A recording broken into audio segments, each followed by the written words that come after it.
On today's episode 30 of the Metabolic Experience podcast, we've got an awesome guest host on today. Tyler Hammett is here with me. I'm getting a good interview going, getting all about his life, what made him the man that he is today, the trainer that he is today. We also get into some fun little rapid fire questions that you won't want to miss, including what his adult film star name is. You don't want to miss it. Make sure you leave us a 5-star rating and review. Screenshot us if you're listening to us so we know you're listening to us and we can reshare it, and have an awesome day.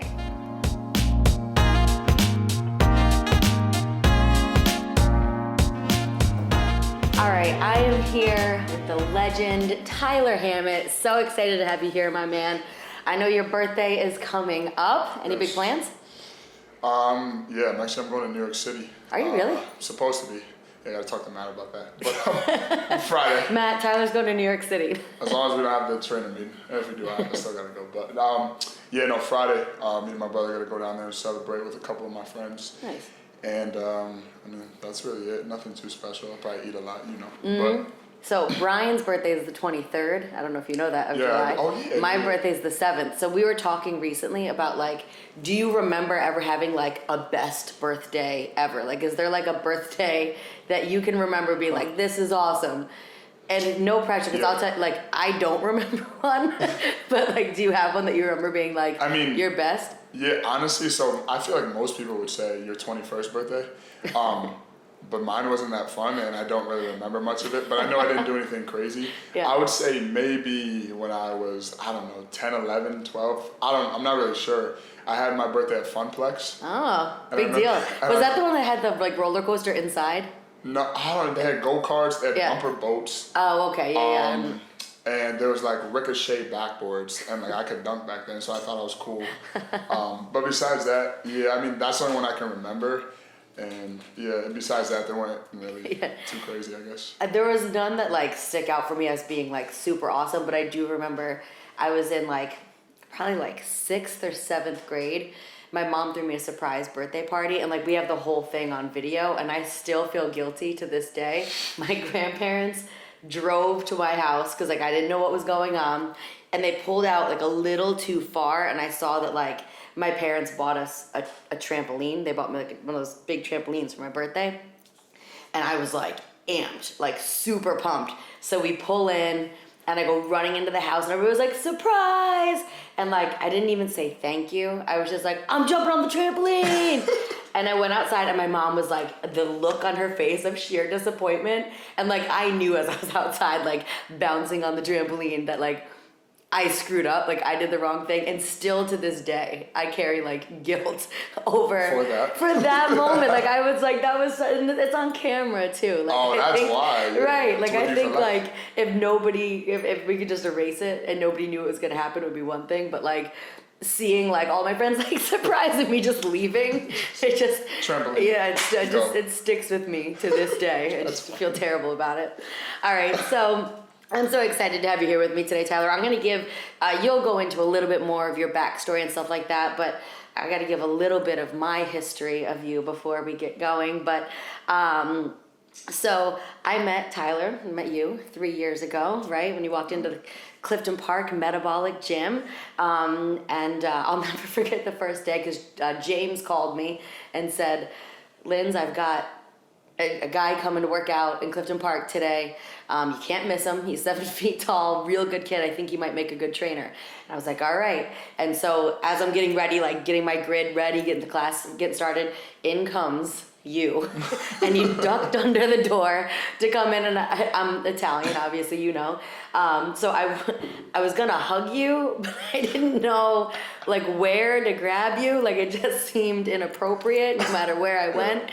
So I do remember that. I think it was a complex that day, if I'm remembering correctly. I don't remember. I'm pretty sure it was a buddy complex. It was bad. And either way, you were amazing. And so I was lucky enough to have you join my team in Clifton Park, where I got to help to raise you as a young pup.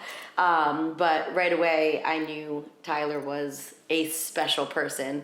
The time that it was the first or second day that you came in for training, and in a world where so many people are watching the clock and, my job starts from 9 to 5 and then I'm done.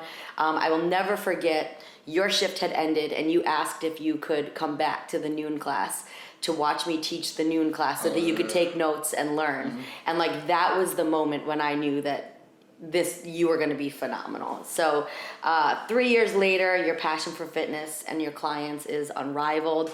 You're a hard worker, passionate, charismatic. Tyler's the type of person, if you haven't met him, which I'm sure you have if you live around here, but the type of person that just everybody wants to be around. You just make people feel good. Your classes, you're detail oriented. Tyler puts a huge focus on form while he's challenging his clients and somehow still finds time to showcase your amazing dance moves. So I'm lucky to call Tyler a friend. So welcome, Tyler Hammett. Thank you. I appreciate it. Happy to be here. Yeah. So for the people that are listening that maybe don't know who you are, because we have one person that listens to the podcast that's from Australia. We like to talk about this often. That's awesome. So I hope she still listens. But for the one person that isn't part of our community, no, we have a couple that might not know who you are. Why don't you give a little background on who you are, where you came from, where you've been, and what brought you here today? All right. So first and foremost, I'm Tyler Hammett. 7 foot, really tall. That's the first thing everybody's going to notice about me. Been tall, always in the back of the class, back of the pictures. Been tall my whole life. Grew up local. I'm from Lansingburg. So I actually went to, which I just found out recently, they closed. I didn't know, the St. Augustine's. Oh, really? Yeah, I went there. I didn't know they that. closed right next to the Boys and Girls Club. So they closed.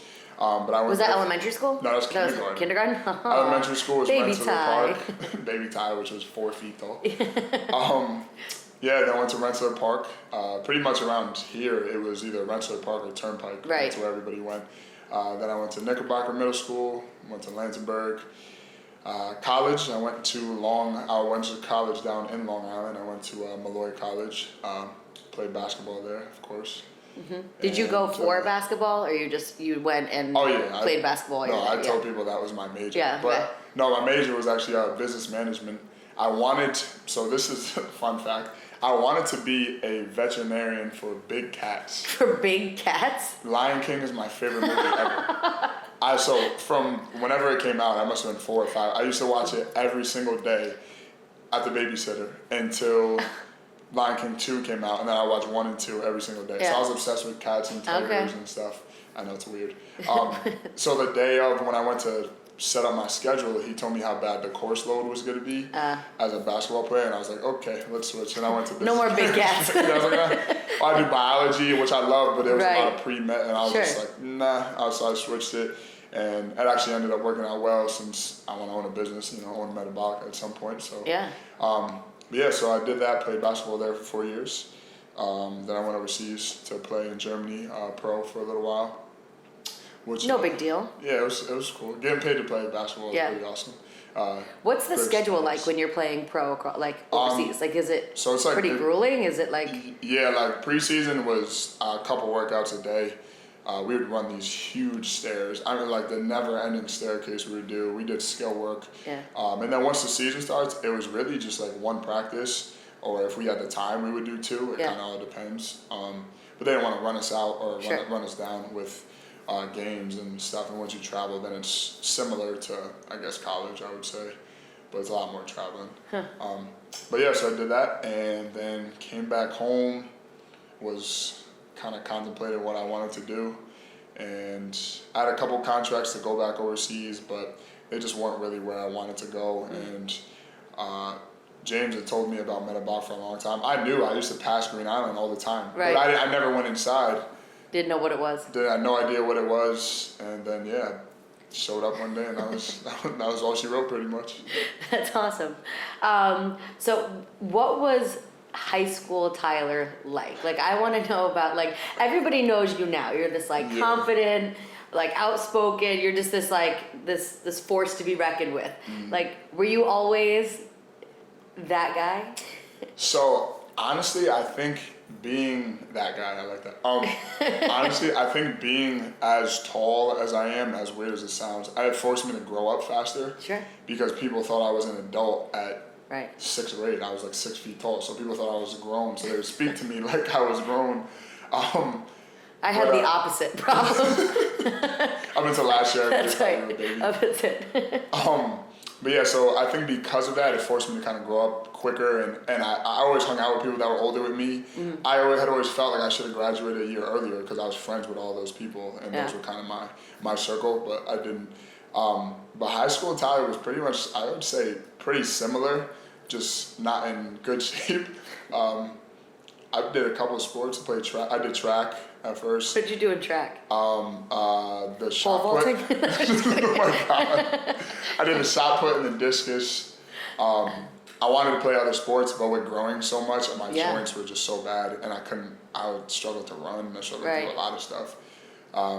Yeah, I would say by my senior year, I was more similar to how I am now. I got voted most popular at Weird Bracket. Oh. But that was pretty awesome. Lansingburg's most popular. Yeah, but high school, 9th grade, I was a year ahead in science, so that was cool. Wow. So, Look at you. Yeah, I was Smart fella. I tried. All right. So you didn't, when did you graduate high school? 2010. 2010? I'm trying to think. I feel like I coached North Troy Pop Warner. Yeah, you were there. I'm sure there was some time when like you and I crossed paths, like in another life. Yeah, almost, no, for you sure. know what I mean? I think you used to coach in the middle school. Yeah. And we would wait to practice in there, and I had no idea, but like, yeah. I'm sure at some point we were in there at the same time, which is so crazy to think about now. But so as I alluded to, you're obviously super confident, and something that I want to talk about, because actually a client reached out to me about this, but I think body image issues are typically only talked about from a female perspective. And one of my clients, her son is probably like 12, 13, and they're starting to get into like weight room stuff, like with sports.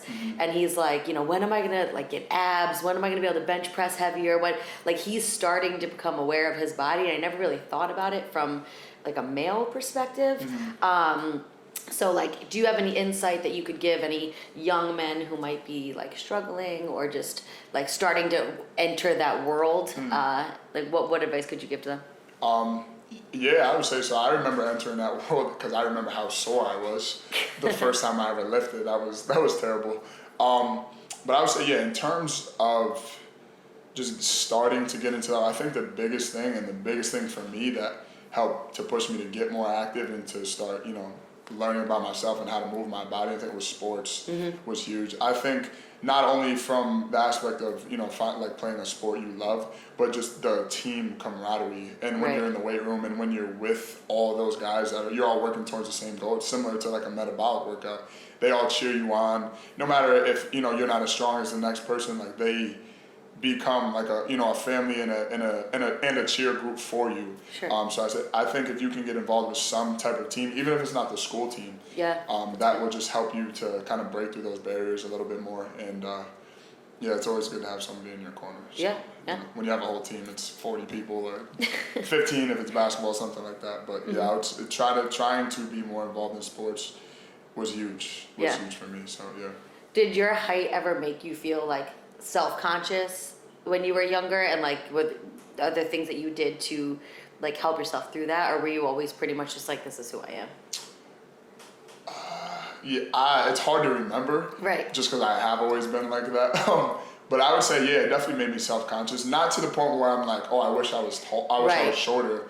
I never wished I was shorter. I loved being tall, and I like kind of embraced it. But there was just struggles that I faced that other people don't, and I still do today. Right. But from clothes to trying to fit in with like a group of people to just anything. People notice you. You can never hide. If you're having like a bad day or something, you can never kind of just get in a little circle and stick to yourself. You always have to be on point and be able to talk to people. So. So you said that you had driven by Metabolic a bunch of times. When you first talked to James about coming in and training, did you have any like initial thoughts about Metabolic, or like any like preconceived notions about what you thought it was? I know a lot of people like may think of it as like a chick workout or like a boot camp, or like, were there any kind of hesitations that you had before you started that you were worried about kind of coming in? So I had heard about it from multiple people, and people had said it was a really good workout and we should try it. I was just kind of stuck in my way of lifting, which was the basic kind of whatever, but most people, not everybody does. Right. But the split. Yeah. The split upper body, lower body, and then Basic bro lift. Yeah, basic bro lift. Yes, perfectly. That was it. And besides that, I had never really done like a group training session. Besides, actually, when I used to work out with Matt and Hands, but we were still doing the split stuff kind of back then. So it wasn't the actual the whole 45-minute that whole environment. So I kind of went into it with an open mind. I think when it comes to lifting, I knew I didn't know a lot about. Right. So, I mean, I lifted somewhat, but I played basketball, so Sure. I didn't come in, kind of with like an ego, this is gonna be easy or this is just a chill Right. class. And yes, it was a buddy complex. Now that you say that, I remember, and it killed me. Oh my goodness. Yeah, but no, it wasn't. I was kind of just even keeled and just wanted to see how it was. So. Right. What were your first impressions of me when you met me? You're loud. Really loud. But I'll still remember. I remember the first day coming in because you and Will were teaching, and just the energy that you and Will had, and it just made class fun, and we were all dying. It was hot, man. We were dying. It was a small room and a lot of people. Yeah. I remember Brian was there. I don't remember his last name, but he has the dreads. Brian and Yvonne. Oh yeah, Bolton. Yeah, yes. Yes. And we were together. It was me and him, and he's like, "Oh, you did great, man." I was like, "I don't feel like it." But the first day you and Will together, just that's what made me want to just stay. That's Even awesome. just to work out. Yeah. So now that you're a part of Metabolic, has, I guess, being a part of the community or being a part of the training staff changed your philosophies on training at all? Yes, I will do metabolic training forever now. Yeah. I feel like in terms of efficiency, the strength gains, the changes I've seen in my body has just been second to none in terms of what I used to do with the basic bro lift. Right. Just my body has completely changed from what it used to be. Even from going from a basketball player to doing this, I would never go back the other way. For one, I know as you get older, time is Valuable. huge, Yeah. and the efficiency to be able to get that much work done in a short amount of time and get a great workout. Right. I'll do this Yeah. forever. And it's fun too. It is, It's not yeah. boring. Like you get to hang out with your friends, Yeah. and, get a good lift going and Yeah. all that. Your body has definitely changed. It's crazy. Even just from in the 3 year span, we've seen each other. It's pretty wild. I did have somebody ask what your macros are. Oh my goodness, they want to know. All right, so They want to know what you, because were you always a pretty healthy eater? Because you eat No. pretty clean. You weren't. No. No. So this is something most people. There's people that come to the gym now that know me from high school, middle school, like then, and they knew I was big. I was really big. So my heaviest I got to, I was playing football. I was 6'8". I was 330. So I was big. I was a football player, but I was 330, but I wasn't in shape. It wasn't like a strong 330. No, it was just I was just a big boy. Yeah. And from junior year to senior year of high school, I lost 70 pounds. Yeah. By just changing what I ate. I stopped drinking soda. I started eating wraps at lunch instead of nachos and all that other stuff. And I just kind of took it from there. Slowly started changing my diet because for me it was whatever I ate translated to how I felt in practice, in football practice. And if I died, I was like, okay, I don't eat that. I don't drink soda. I don't eat nachos for lunch, and then go try to run around. So no, I wasn't always a healthy eater at all. With macros, I would say I've seen the most changes in my strength and just in general. I actually remember trying macros myself when I first tried them by myself, and I was so off, and I couldn't understand why I was so hungry. I wasn't doing them right. So you should definitely have a coach if you don't know how. But yeah, as far as my macros go, I remember when me and you first did macros, I was only eating about 200 carbs. Yeah. Now I eat 600. Do you hear that, people? 600 carbs. I'm eating about 5 to 600. It depends on the day, but I'm eating about 5 to 600, and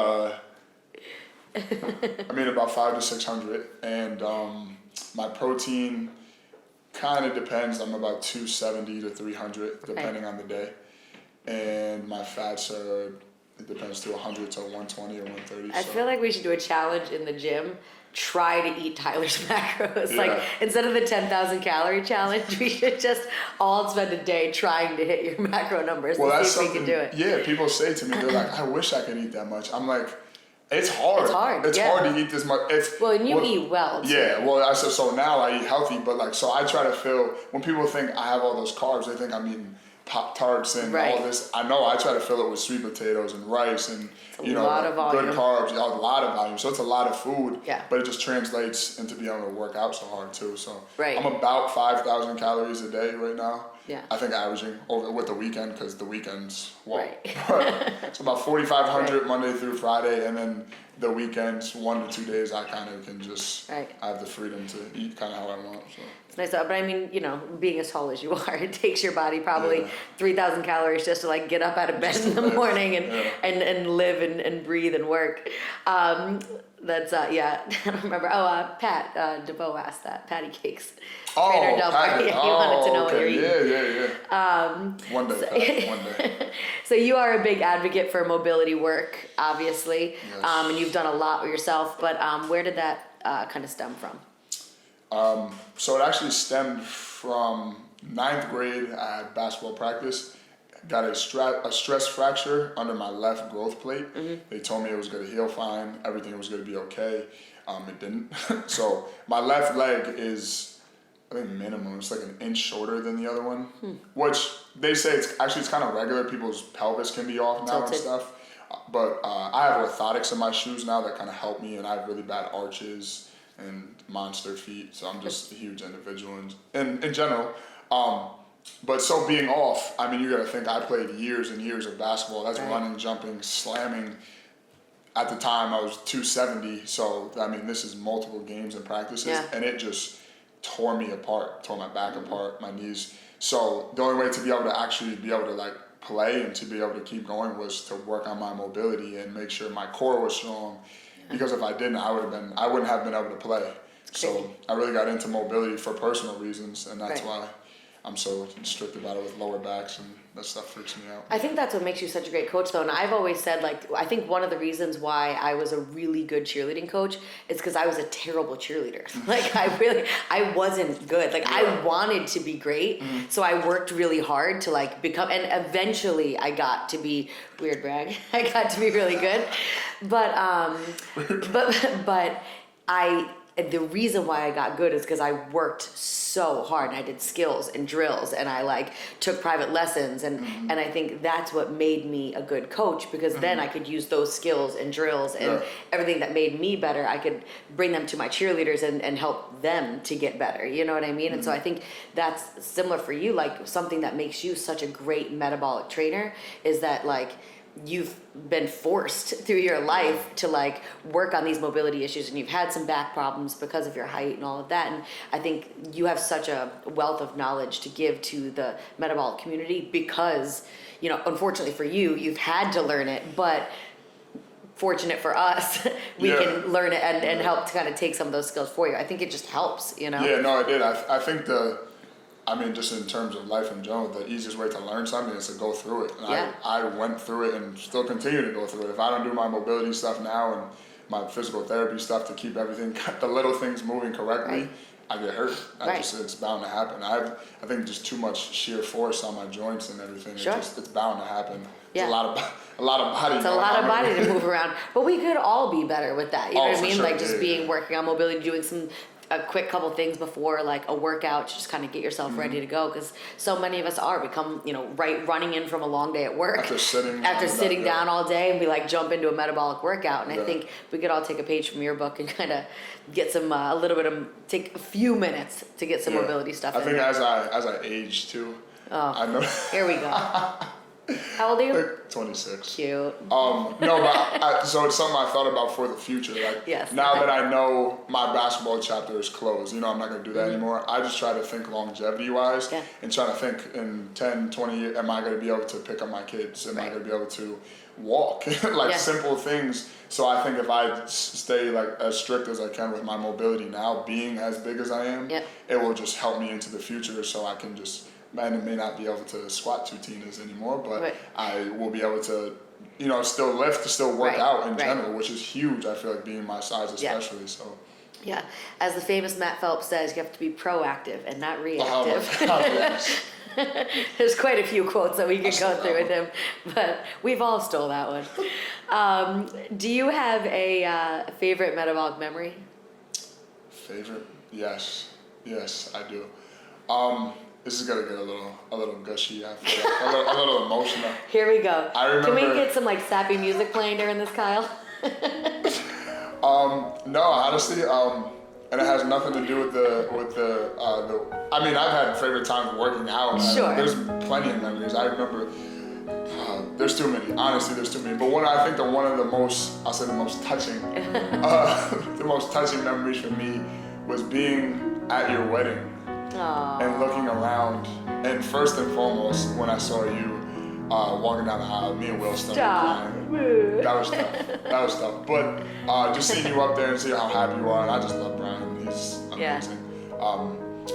But it was, I remember. He's married, sorry. Well, I'll see what I can do about that. I have a video of it, and I remember just looking around, and I took a video of everybody and watching it the next day, and just being like, this is my people, you know, just to see everybody happy and dancing, and you know, we may have been a little under the influence, but it was a great time, and I think that is just something that kind of like really hit home for me, like just to see all my people in one spot, just happy and just living, just happy to be there, it was awesome for me. So it's so cool because I had a similar moment at our wedding too, but it's, you know, we all came from such different like walks of life, different ages, different like backstories, you know, the group of us, there was no sense or rhyme or reason for us all to end up in the same place. But like we all were brought together, and the love is so real, and it's so incredible, and it's like that's honestly like one of the things that I will always be thankful for Metabolic for as well. It's just the community and like my family that it's created. It's incredible. I even think about that almost like on the daily sometimes, like when I'm texting Anders or CLK, I'm like, I would never know these people unless I was at Metabolic. Right. I think my second favorite memory too was actually when Tim walked into the gym. I kind of knew I knew that was it for me. I knew he was the one. Oh my God. I will never forget when I knew you and Tim O'Connor were going to be best friends. When Tim was rolling out, he was on the floor doing some mobility work himself. Or no, you were rolling out, and Tim, no, you rolled into Tim. So Tim's rolling out on the floor, and Tim went from probably, I mean, how many yards away was that? Yeah, he rolled it, probably like half a football field away, laid down on the floor and barrel rolled his body right into yours. And then the two of you, video on his phone. Yeah, and I videoed it, and the two of you just laughed like little schoolgirls on the floor for about 10 minutes, and there I was, a studio manager at the time, thinking, well, we've made it. Well, we're here. It's a bond like no other. Funny thing actually about Tim, and I don't think nobody would know this. I remember the first time I met him and I saw him, and you know, like I'm a young whippersnapper walking out of the gym after a workout, and I was like, who's this old guy coming in here? Because he had the beard, so I thought he was like almost like 40, and then come to find out now he's my best friend. But like it's just so weird how that. Tim's an old soul. He's an old soul. What's your favorite part about being a metabolic trainer? That I get to wake up every day and do something I love. Yeah. Which, as I know everybody says, oh, it sounds corny, or if you love your job, you don't work a day in your life. But it's just, it's not a job. It's obviously it's a career. But I think the biggest thing for me, so reverting, a lot of it comes from when I was younger and being out of shape and not knowing how to eat, how to work out, how to challenge my body and things like that. I think just knowing that I get to wake up every day and I get to help people with that, because I wish that somebody was able to help me with that when I was younger and be that voice for me and be that support system. And it really is so much more than a workout, because I mean I know these people on a personal level now, so it's to build that relationship with those people and know how I can push them, and just the little minutia of the workout. and the little intricate like conversations you have, and when they accomplish something that they couldn't do 3 months ago, like getting their knee to the ground, or, you know, something like that. That makes everything worth it. It's awesome. I think that's when you know that you're in the right place, because I think a lot of people, when they like, if you look at this career from the outside in, if you treat it like, oh yeah, I'm a personal trainer, like that's what I do. Like there's not as much purpose in that, but when you like, Will actually said it to me, like, we're not just trainer, we change lives. And like when you look at it with that scope, there's so much more purpose behind So that. much more. And like It's that's what crazy. just fuels Yeah, everything, you yeah. know, that we do. So it's awesome. It's more than just lifting weights. 100%. It's insane. It's like lifting people up. It's Yeah, like literally. it's the whole thing. Yeah. What do you think it takes to be an exceptional trainer? What qualities? I'm gonna steal this one from Matt, but to be able to be empathetic, so to Yeah. put yourself in someone else's shoes, and then besides that, I would say you have to care. Yeah. You have to, whether you were working here, working at a different gym, you have to genuinely care about your clients and care about their well-being and them getting better, and about the little things, you know, that they share with you, because they're entrusting, you know, details about themselves with you as you do with them. And with our situation, you got to be able to provide energy and, you know, all the cement All the other acronyms we things. do. But it's yeah, I would say honestly, being able to empathize with somebody and be able to feel like you can be in their shoes and know how they feel, because then I feel like then you can push them, you can challenge them, and you can really get to a level that most people couldn't with that on more of a personal level. And then just care about them, their physical well-being, Right. form-wise and things, but just as a person, just a human being. Yeah, I've always said, like, for you in particular, but you know, all the trainers that we have on staff, like when you go and fix somebody's form, when you go to challenge somebody, when you go do whatever it is that you do in class, you're not doing it because it's your job. It's because you care. Mm-hmm. Like if you make somebody get an inch lower on their push-up, it's not because it's your job. It's because you want them to get an inch lower on their push-up. And I think it's such a rare quality, but it's what really separates you from so many other people. You know, you're not doing it just because. You're doing it because you want them to succeed. You have a general like desire for them to get better. And I think that's awesome, and that's why people gravitate towards you the way that they do. I think back too, I think of like I said, like when I was younger, so like being, again, I was overweight, out of shape, things like that. I've been through the struggle. You know, I wasn't just born in shape. Right. You know, I wasn't You just weren't one of fit. those. Like I wasn't like, you know, just like or always played sports or was always involved and active. Like I wasn't. So I know how hard it is physically and the mental. You just feel like you want to quit. You feel like you can't keep going. To be so out of breath that like you just want to go sit down, you know, things like that. I know I've been in those little moments personally myself. I remember when I couldn't do a push-up. I remember not being able to do one sprint or like anything like that. So because of that, I've been through that struggle. So when people are struggling, they're faced with that adversity, I can relate with them because I've gone through it, you know. Yeah. And I've gone through it from the whole opposite end of the spectrum to try to come to where I am now. So yeah, I think like you said, that's what makes you who you are and makes you a great trainer. So one life experience, one person, and one lesson throughout your life that you believe helped shape you to be the person you are today. wow, that's a hard question. Okay. So one experience. As far as experience, I would say going to play basketball overseas. Being in a different country where you don't really speak the language. Yeah. You learn so much about yourself. I think just moving in general to even a different state or something is tough. But to move to a whole different country where you're 8 hours away from any family, anybody you know, that changed me because it made me just learn, like, it's just you out here. You have to figure out, you know, like how bad do you want it? How are you going to make things happen? You have to figure out how to navigate, you know, because I wasn't how to communicate, I wasn't always around teammates, so I just kind of had to walk around the city and stuff and figure things out. I think it took a pride in myself and made me realize that if I really want to do something, and I am determined to do it, I can make it happen. Yeah. So it's more of a personal belief. It helped me to grow the personal belief inside myself. Be confident. So I would say that would be the one experience. One lesson. One lesson that I would say is, I think when it comes to goals in general, everybody looks towards the end. They look at the final point of something happening. You know, you lift that weight one day, or you do something. I think life goals, I mean huge, like big time things, or business goals, or anything. I think for people to realize that it's in the process of doing things that you get better.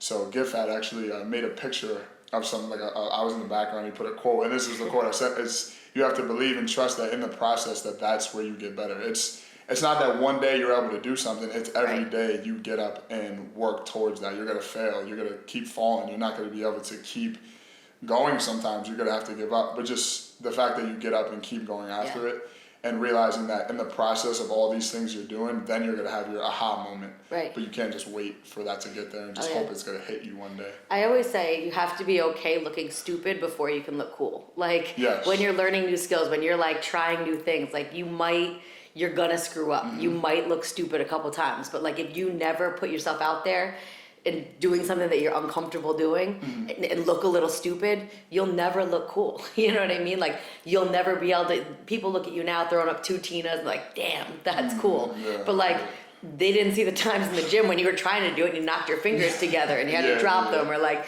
you know what I mean? Like there's time where you have to struggle before you succeed. So I think that's awesome. Yeah, for sure. I think the other one too is, I feel that no matter what, if you like work hard towards something that you want, you will make it happen. Like hard work, I feel like there's nothing that can be substituted for hard work. Yeah. No matter how that is, it's whatever your goal is and however you choose to go about doing that. But if you work hard at something, I feel like things are just not bound to happen, but you will make your way towards whatever endpoint that you're trying to get to.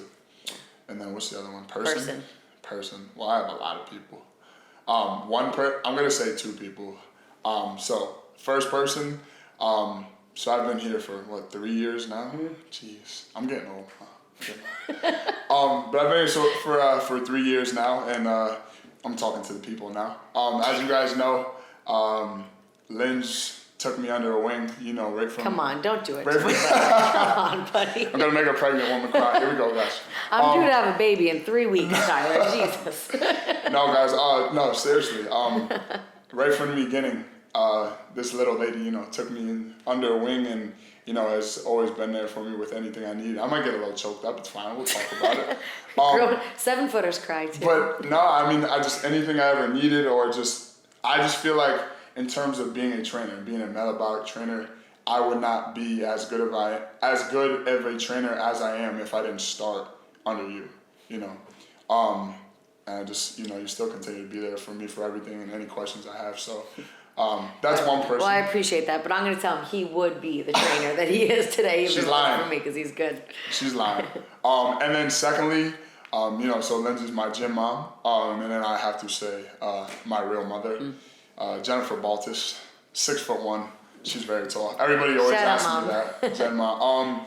Yeah. 6'1", is that how your mom is? Yeah, my mom's, she's up to my shoulder, so to me, she doesn't look tall. But yeah.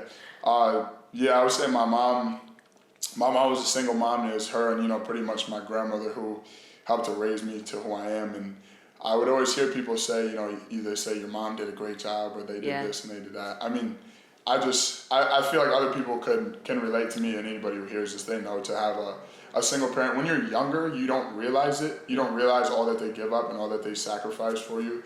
And then as I got older and went away to college, I really realized and keyed in and just was like, wow, she's has always been there for me emotionally, financially, like with anything that I ever needed.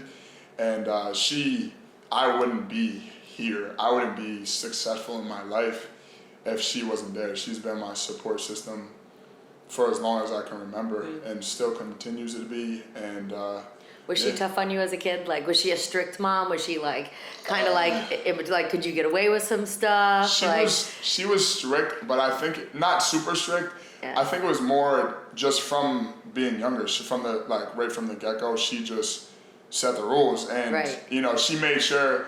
And she had always told me, she's like, I know how big you were going to be. I had to make sure you were on the right path. Because you could take her down otherwise. She was like, I had to make sure, that you respected women and you treated people how they should be treated. So she did, and she set my head on straight from the beginning, and then just, it kind of was always there, as time rolled on. But did she ever come visit you in Germany? Was she able to do that? Yeah, she did. Yeah. She actually came to visit me, and then we ended up leaving. Actually, it was like at the end of the season, I was ready to go, so we left.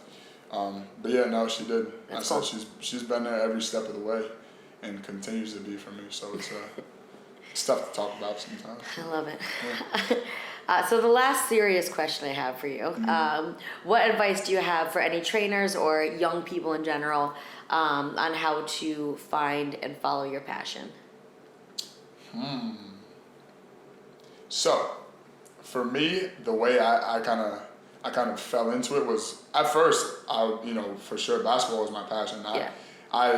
I tried with everything in my body, with my messed up body, to try to be as good as I could at that. But my body said, no, you can't do that anymore. And in the meantime, I had actually started to study for my NASM certification and read the book. And I'm lucky I found my passion through basketball, I guess. Right. I found how much I love working out and challenging myself and realizing how far you can push the human body and, things like that. So I would say any advice for anybody else would be to just try different things out and don't become so solely focused on one thing. I think I always relate things back to sports because that's, where I found my passion from, where I had a couple of passions, was basketball and working out. Was because I know kids now a lot of days will get focused on one sports and their parents put them into one thing. Right. They don't let them try, but you have to try different things and you just have to, don't be afraid to say yes and to try something because you don't know, it could be something you're really interested in and it could change everything, for you. So it's great advice, Tyler, from a 26-year-old man. I'm a little seasoned, even though I'm 26. Got a couple grays in the beard now. In my fake beard that I can't grow. All right, so some rapid fire questions. Uh-oh. You ready? These are gonna be fun. Beach or pool? Beach. Ocean or lake? Ocean. Chocolate candy or gummy candy? Chocolate, I'm gonna say, yeah. For those of you that don't know, I got another little quick fact for you. Tyler's screen name in high school is Chocolate Thunder. So if you want to, at some point call him that if you're working out or just reach out to him, Chocolate Thunder over here. Chocolate Thunder 9906. I'll never forget it. Do you know Brian's was Bros Over Hose? Oh my God. What? I know. He seems like such an innocent guy. Bros Over Hose. Oh. Yep, thank goodness That's awesome. over that phase. Pizza or ice cream? Neither. Neither? They hurt my stomach now. I can't do it. Man, so I guess that answers my next question. Liza's or K's? Oh, Liza's. All day. Shout out Liza. Liza's, without a doubt. Cookies and cream or peanut butter? Oh, cookies and cream, easily. Michael Jordan or LeBron James? MJ. Good man. Yeah, Good man. He's the greatest ever. I just want to let you know, though, I had to double check with Brian today. I was like, that is the big debate, right? 'Cause Yeah. to me, I always say, I don't love basketball. I'm not in, I mean, I respect it. It's just not a sport that I was ever into as a 4-foot tall woman. But I think if I ever met Michael Jordan, I would be completely starstruck. I feel like he's just somebody that, I don't care who you are or what sport you've played or Michael Everybody Jordan. does, yeah. He's it would be like almost like a Derek Jeter or you know what I mean? He's just they're just the greatest of all time. See, the thing is, I feel like with LeBron at the end of his career, we're living right now through his career. Right. For me at least, I wasn't there for a lot of Michael Jordan's careers, but I still know him as the greatest ever. Right. So it's gonna be kind of funny to see I don't know, maybe in 20, 30 years, who people say. Right. Because LeBron will be done, his legacy is set, and then you can compare them. But I just, Michael, he's... Especially because he was the first, too, right? He was the first just, superstar. He was the first to be that transcendent and just change. And plus his sneakers are huge now, and I have some on. Did you ever try to do the dunk with your tongue hanging out? Yes. Cool. Just wanted to know that. Who's the strongest trainer at Metabolic? Oh, man. Do I have to answer this Yes. one? Are we going for female or male, or just trainer in general? Just body to weight ratio. Oh, body to weight ratio? Who's the strongest? If we're going by body weight, I'm going to say either Taylor or Tim. I weigh a lot, so I'm strong, but weird brag. But I'm huge, so you would hope I would be strong. I hope I'm strong. You're strong. Drew's, he does stuff that's unheard of too. But I think if we go based off of strictly body weight, it has to be, I would say Tim or Taylor. Cause I've seen Taylor do Ronda, and he's 160, 150. He's light, so I don't know. That's tough. I think Kels is up there too. Oh, yeah. Well, I mean, Molly just front squatted 80s today, so no big deal. I don't even know what's going on anymore. All right, I need a final answer. Who's the strongest? Me. Who's the toughest trainer at Metabolic? The toughest. The toughest person's class that's yes. you? Me exempt. I'm pregnant right now. I appreciate that though. That's, oh my God. I wouldn't be as strong as I am if you didn't do some of the stuff you used to do to me. Thanks. I hope everybody who's listening to this saw this story that Lynsey put on her Instagram so they could see some of the crazy stuff she used to do to me, just saying. It's because I believed in you, Tyler. Toughest Musa, who really? Oh, I would say right now, yeah, Matt kicks my ass pretty well. Man, see that? And then last thing that I want to ask you. Do you know how to find your adult film star name? Okay. So it's your first pet you ever had, and then the street you grew up on. So for me, I'm Cuddles Wayne. Cuddles? Wait, so wait. So your first pet, my first pet was Cuddles. Yeah. And the street that I grew up on was Wayne Street. So I'm Cuddles Wayne. Oh, so your first pet, and then, it's pretty God. good. Oh my God. So I need to know your adult film star name. Okay. So my adult film star name would be Mocha Sixth. Mocha Sixth. Mocha Sixth. I mean, I think that's pretty legit. I like that one actually. That could be your new screen name. Yeah, Mocha was the first dog I had, and then I grew up on Sixth Avenue. So yeah, Mocha Sixth. Mocha Sixth. Mocha Sixth. I'd buy the DVD.